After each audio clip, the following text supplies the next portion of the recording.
into number 10, we have the legend of the black-eyed children. Forget the black-eyed peas, meet the black-eyed children. I've said it before, I'll say it again, children ghosts creep me out. They're the worst kinds of ghosts. Kids are creepy, end of really, but kid ghosts, ah. Apparently there are some kind of creepy black-eyed children stalking the streets of Abilene in Texas. The story comes from a local journalist, Brian Bethel, who said that in 1996 he was in the parking lot of a movie theater when he popped on his inner car light to write a check. Ah, 96 and checks. See, this wouldn't happen now. 2 words. E-transfer. Wait, is that 1 word? Either way, I absolutely knew that archaic banking was a road to evil. Back to the story. Noticing the light in his car, 2 kids came up to his window, which he rolled down to see what they wanted. Now the kids looked between 9 and 12 years old, and they asked him for a ride. He said they had a very uneasy feeling about them, and after a while he noticed that their eyes were totally black. He wound up his window and got the heck out of there, but his story was enough to go down in Abilene legend. Coming in at number 9, we have the Candy Lady. Who loves candy? I love candy. Get me a dip and dab and a strawberry lace. Although we have to say the Candy Lady of Texas is enough to make me give up caramels for life, which is a shame because caramel's such a dream. So the Candy Lady is said to have been a woman called Clara Crane. She lived in Texas around the turn of the 20th century. She was said to have been married to an older man, and the pair had a child called Marcella. Sadly, Marcella was killed in a freak accident, and Clara blamed her husband and then went mad, reportedly killing him with poisoned caramel. She was then taken to North Texas Lunatic Asylum but released a few years later.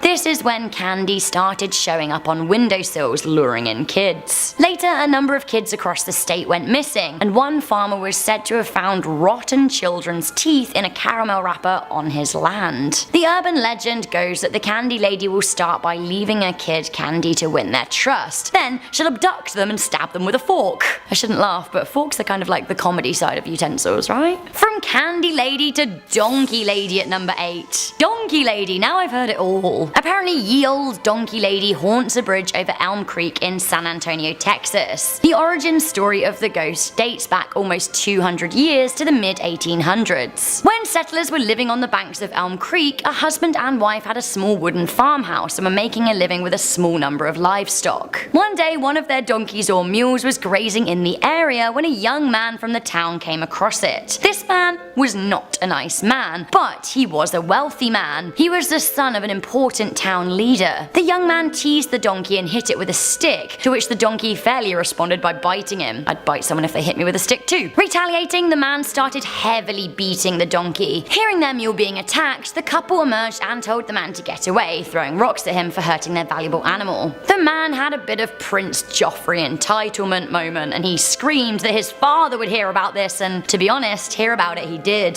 He brought a bunch of friends to the farmhouse to torch the place. When the husband intervened, he was shot, as were his sons. The wife's dress caught fire and she helplessly watched her loved ones die. As she was engulfed in flames, she screamed, running down the road. She began to burn as she threw herself into the creek. Her body was never found, but her wails are said to still be heard along the stretch of the road. If a car stops for too long, it is said that she appears screaming with her arms outstretched on the bridge. Some even report a body falling on the bonnet of the car, but when they stop, there's nothing there. Coming into number 7, we have Arlington's Screaming Bridge / Hell's Gate. According to many Texans, going down the Arlington Screaming Bridge and listening out for the shrieks of the dead is some kind of local rite of passage. On a winter's night in 1961, a car full of 6 Arlington teenage girls fell off a burned out wooden bridge and onto the rail tracks next to a creek. This creek had a little bridge over it that's still there today. Now the driver didn't realize that the bridge was out, drove over it, crashed. 3 of the girls died as a result of the impact, 1 suffered a brain injury and 2 others were injured.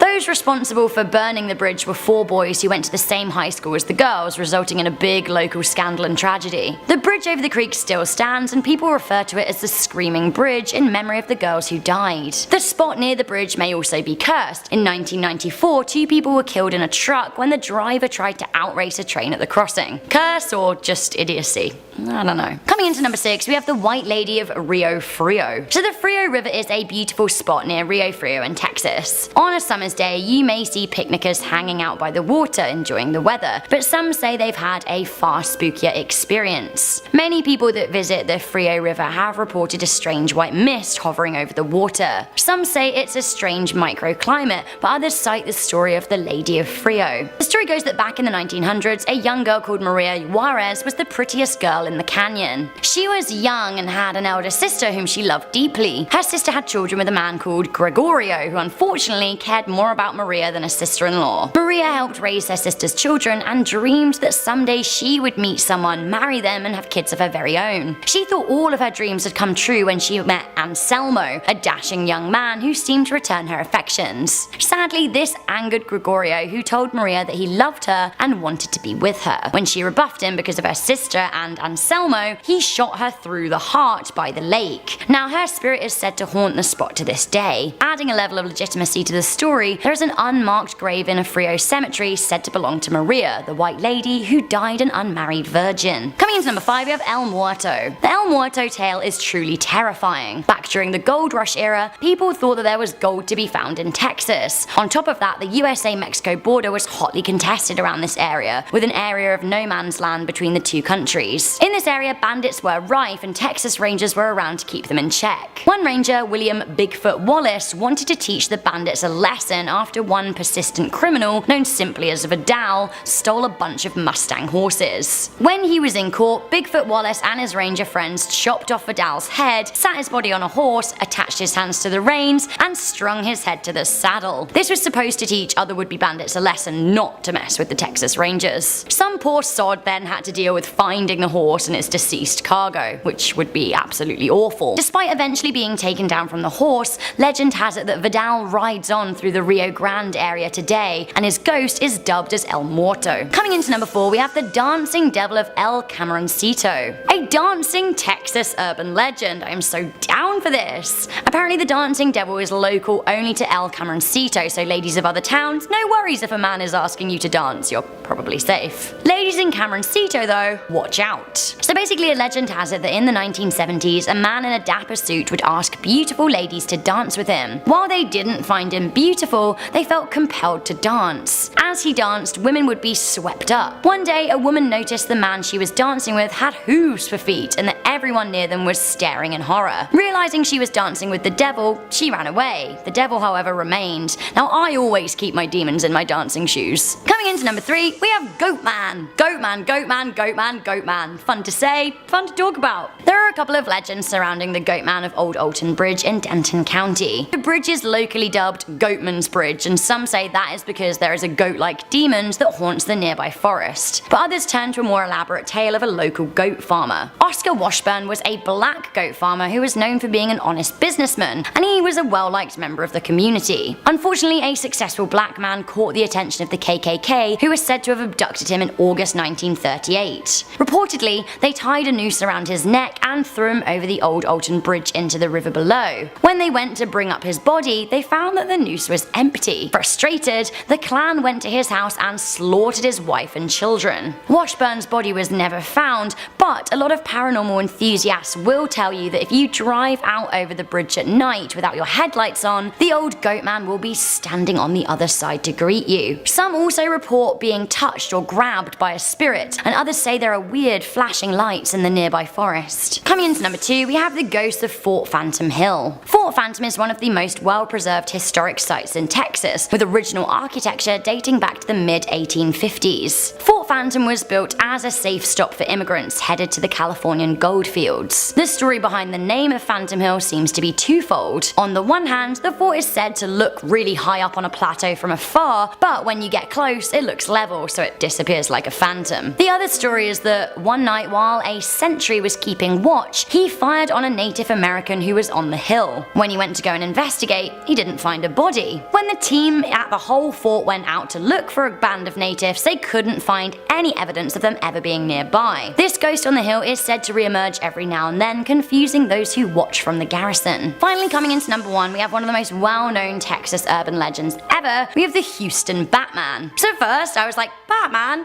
hell yes, get me there. But then I delved further into this legend and I realized that they don't mean like the superhero. No. The Houston Batman is also known as the Houston Horror and is a winged creature that has regularly been sighted in Houston, Texas. Now this creature is a bit like the Mothman of the Mothman prophecies, and I don't like a big moth. The story of the winged menace dates back to 1953 when a woman and her neighbors were sitting on their porch in East 3rd Street, Houston. 23-year-old housewife Hilda Walker said she looked up over the lawn and saw the shadow of a huge moth. When she looked up, she saw something huge then fly into a pecan tree. Her and her neighbors thought that the monster was around 6.5 feet tall, although they weren't totally sure what they'd seen. 14-year-old Judy Mayer, who was also sat on the porch, screamed in fear as she got a square-on look at the monster. He was described as a man, but with wings, huge wings, and a weird, strange yellow haze around him. Mrs. Walker reported the incident to the police and spoke to local news outlets. The Batman/Mothman may have been spotted once again by Houston Bel Air theater workers in the 1990s, and the legend lives on today. Some suspect a government cover-up is at play, as vigilantes seeking the Batman discovered that some years after the initial incident, Mrs. Walker's neighborhood was raised to make way for a new part of the interstate. At number 10, we have the Alamo. Perfect place to start. Remember the Alamo, baby. This was the site of one of the greatest battles in American history. It's a place where many soldiers on both the American and Mexican side lost their lives, and some of those ghosts still haunt the monument. People who walk through the building feel all sorts of classic ghost happenings. They hear people crying out in pain, shouting, feel cold spots, and even see men in uniform walking through the building. It should be no surprise that their souls have never left the site. It's thought that hundreds of men are buried there from all the battles. You make a mass grave like that and it's a surefire way to get some spooky people hanging around until the end of time. But the legends go even deeper than that. A small Mexican force was sent to destroy the Alamo back in 1836. The contingent of men made the choice to turn back and run.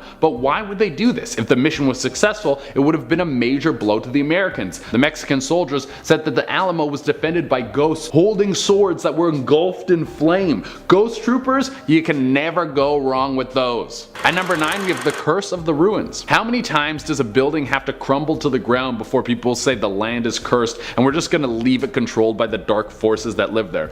Well, in San Antonio it sounds like 2. The Hotwell Hotel and Spa ruins are the site of what used to be one of the swankiest places in all of Texas. At the turn of the 20th century, many celebrities would use this place as a rest stop as they came to travel throughout America. But then one day the entire thing burned to the ground. But like any place that rakes in a ton of cash, they rebuilt it. It was even more beautiful than the original. Then I bet you can guess what happened next. The thing burned to the ground a second time. The owners didn't need to do the old 3 strikes you're out kind of thing with this bad boy. They came to the realization that the land had some really bad mojo going on there. Nothing has been built there since. Everyone is afraid that whatever gets erected in that place will be in ruins before you know it. At number 8, we have Southtown. This is sort of a tourist area of San Antonio. There's a bunch of bars, restaurants, and people stop there to spend money. That could be why the area has attracted so many ghosts. Strange sightings of ghostly figures popping up in photographs are a regular occurrence in this area. Patrons of many of the restaurants in the area say they have a constant feeling of having someone watching them or that someone's standing right behind them while they're eating. But it's not just random ghost encounters that have made this place a supernatural hotspot. There is one ghost that pops up again and again. There's the ghost of a young boy who claims to be lost and sick, and when people go to help him, he vanishes. He has been named Little Eddie, and legend says he was a young boy living in the area who died from polio many years ago. At number 7 was the Huebner Onion Homestead. Big old buildings tend to have big old ghosts in them. It's just one of the universal rules. Like never double dip in a public dip, and peeing on a pool is fine as long as you don't make it weird. They're all in the same loophole, you know? The building is very creepy, and if you're a fan of eerie things, you would be doing yourself a disservice if you didn't go and check this place out. But while you're walking around, you might be followed by an unseen party member. The original owner, Joseph Huebner, has decided that he does not want to leave this place, but he would rather stay there for a very long time. His ghost has been seen stumbling through the building, and some people have even felt him grab them by the arm. It's said that he died in the homestead by his own doing. He didn't try to kill himself. This of course tore up his insides and taught every future homeowner never leave kerosene in the liquor cabinet. I don't know if that actually happened, but how did he drink the kerosene? At number 6, we have the Robber Baron Caves. Once you've had your fill of everything above ground, you should check out to see what San Antonio has to offer below the surface. The Robber Baron Caves used to be a secret network of tunnels that were used to transfer liquor throughout Texas when Prohibition was in in full swing. There's even a hidden speakeasy that's tucked away inside the caves. Being a hotspot for mobster activity, there was a bunch of people who were murdered down there in cold blood. The ghosts of old-timey gangsters can be seen walking through them at night, and some people said they've heard the swing of a lantern, but when they go to see who it is, there's no one there. At number 5, we have the ghost of Suicide Oak. She was brokenhearted and felt that she had nowhere to turn, so she climbed up an oak tree, tied a noose around her neck, and then jumped off. Her body stayed hanging there, still swinging in the morning when people found her. But that wasn't the end of her story. Her spirit was now attached to the oak tree, and passerbys would see the ghostly figure hanging from the tree. Since then, the oak has been torn down, but it's said that the ghost still haunts the area. At number 4, we have the Tyrrell Castle. A castle with a deep dark past full of hatred, sickness, and infidelity. This is the reason you guys come to this channel. The Tyrrell Castle has been a long-standing monument in San Antonio for over a century. It was originally constructed in 1894. There have been some beautiful moments in this fortress, but those moments are outweighed by the bleak. The original owner of the castle, Edwin Holland Tyrrell, had a brutal case of syphilis, which is a horrible disease. It starts as an STI, but as it gets worse, it works its way into your body, infecting your spine, your eyes, and your brain. After suffering for way too long, he shot himself. The only problem was he botched it. A soldier found his wife in bed with another man and swiftly killed them both. The ghosts of all these people are still said to walk the halls, tormenting anyone who spends time there. Fun fact about this place, it's now used for weddings. I guess they don't include the ghost of a cheating wife in the brochure. That would really ruin the mood. At number 3, we have the Devil Wears White. This is the most 70s urban legend I have ever heard of, and I've heard a lot of them working on this channel. One night in 1975, the El Camoncito nightclub had a visitor that took everyone by surprise. A man walked in decked out in the finest white suit anyone had ever seen. This guy was dressed so sharp he made James Bond look like Adam Sandler. Not only that, but he went straight to the dance floor and started throwing it down. People were in awe that this guy could tear it up so good. Every lady in there wanted to go home with this man. Who could dance this fiendishly good? Then as the night wound down, some of the patrons noticed something weird. His feet were a little weird. More than that, he didn't have feet, but he had 2 goat hooves in place of his feet. Everyone freaked out, and all the ladies who wanted to take this man home was like, he's cute, but he's not that cute. Right before things got heated, he burst into flames and was gone. Oh, when the clock strikes midnight, you're gonna turn back into a beast. Also, the whole urban legend is just about the devil dancing. That's amazing. At number 2, for our number 2 spot, we have the Malam Square. Although this place looks like a beautiful date spot with a nice little gazebo, I think a kiss under a moonlight gazebo is every suburban's kid vision of what love should be, until they have their heart ripped out of their chest and they find out that love was just something made up by Disney in the 50s. But even though this landmark irradiates cuteness, it's actually super grim. The entire place was built on top of a massive burial ground. There are hundreds of Spanish and Native American bodies buried under this lovely little gazebo, and legend says that the Grim Reaper comes to visit this spot to see their souls and try to ease their unrest. So if you ever wanted a selfie with the man in black who has that Skeletor complexion, this is the place to go. And for the number 1 spot, we have the Woman of Hollering Creek. This creek in San Antonio is said to be haunted by the famous ghost La Llorona, or the Weeping Woman. It would be only fitting that she haunts a place called Woman Hollering Creek. That's perfect. If you don't know La Llorona, they made a movie about her back in 2019. But the legend says she's a woman who had her children taken away from her. In some versions, she had to kill them to save them from being tortured by bandits. Now her ghost is forever angry and screaming for her lost children. If you were spotted by La Llorona, she might come for you and try to steal your children away for herself. So if you love your kids, don't go this creek. And if you don't love your kids, maybe go to therapy because you have some demons to wrestle with. Jesus Christ, oh my god. Coming in at number 10, we have Hellgate Bridge. I mean, if you're gonna name your bridge Hellgate Bridge, you really are asking for trouble. In fairness, the bridge is named after the tidal strait it crosses in the East River, but still. Know what sounds like Hellgate? Fellgate. Rename that bridge. The bridge connects Queens to Randall's Island, and it is an on-brand red color. There are a number of urban legends connected to the bridge, including rumors of a killer lurking beneath its arches. However, the main legends here surround the ghost trains. According to local lore, the bridge is haunted by an old train whose passengers are the city's damned. Those who find themselves on the bridge at night report seeing strange strange lights thundering towards them before they disappear. Others report seeing old, battered trains floating over the river. The legend says that the carriages are filled with people who have lost their lives in the water. Now, these range from murder victims, people who have fallen short of the mafia,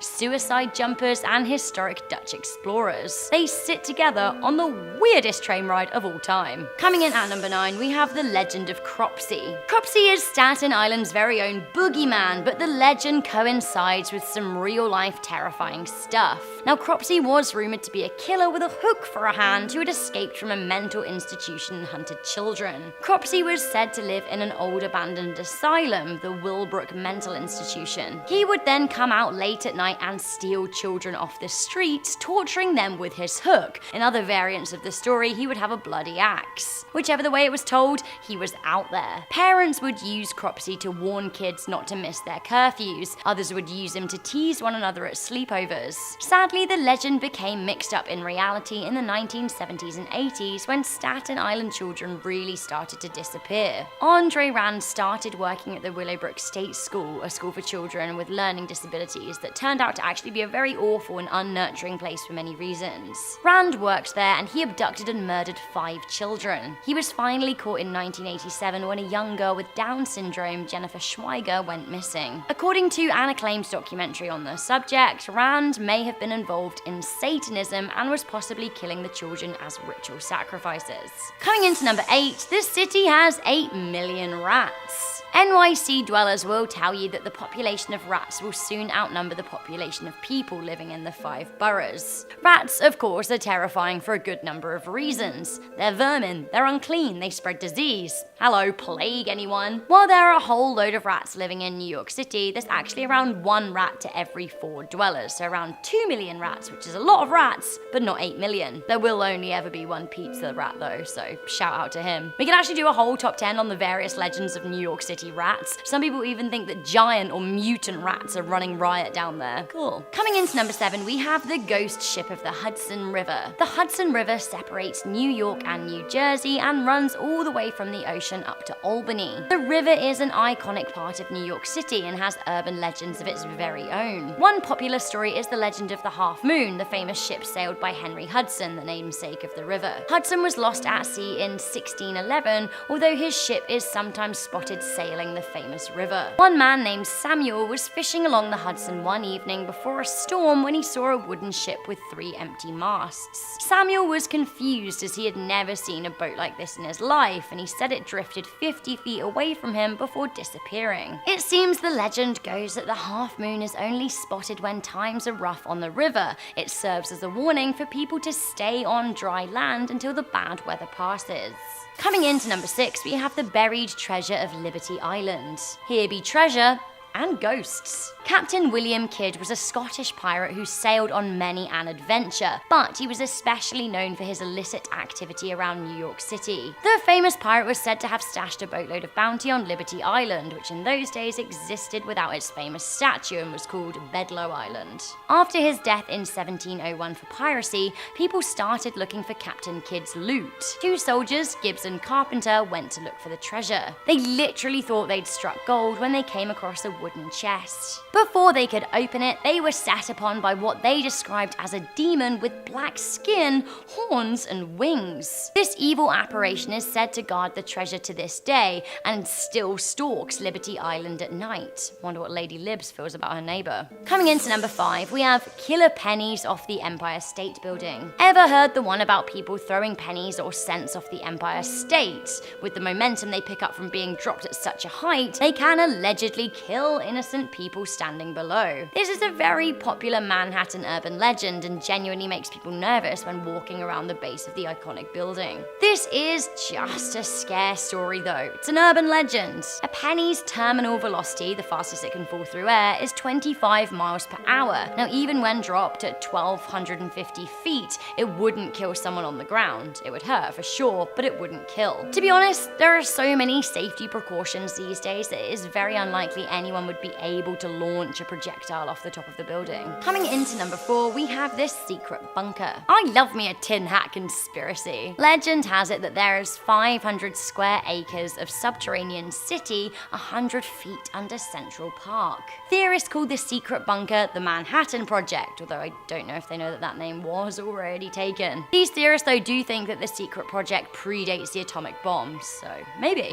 To accompany the theory, there is a rather in-depth website that claims that the bunker was built in 1853 and there is still active use going on down there. The site shows picture evidence of the bunker and its clandestine entrances around the park. The site also claims that the bunker is the property of the US government and that both Tsar Nicholas, the overthrown king of Russia, and Adolf Hitler were rescued and lived out their lives there. Hitler under Central Park. Cool. Oh, did I say Tsar Nicholas and Hitler and forgot to mention the aliens? Right. Also, it seems that the Roswell aliens were supposed to have lived down there too. Cool. Sure. Keeping it in Central Park, we have the legend of the ice skating sisters at number 3. This urban legend dates back to a pair of siblings, the Van der Voot sisters, who lived with their overprotective wealthy father in his Manhattan townhouse in the 19th century. Their father, a widower, would rarely let his daughters leave the house, and when they did, they weren't allowed to go far. The furthest he would let them go out would be to ice skate on the 59th Street Pond, located at the southeast section of the park. They enjoyed this tiny, tiny slice of freedom so much. Now, both siblings unfortunately died spinsters within months of each other in 1880. Around 35 years later, during the First World War, stories started circulating of the two sisters seen gliding over the 59th Street Pond. Now, the sightings have occurred frequently ever since, and in all weather. The pond doesn't have to be frozen for this to escape. The pair are seen in Victoria-era dresses,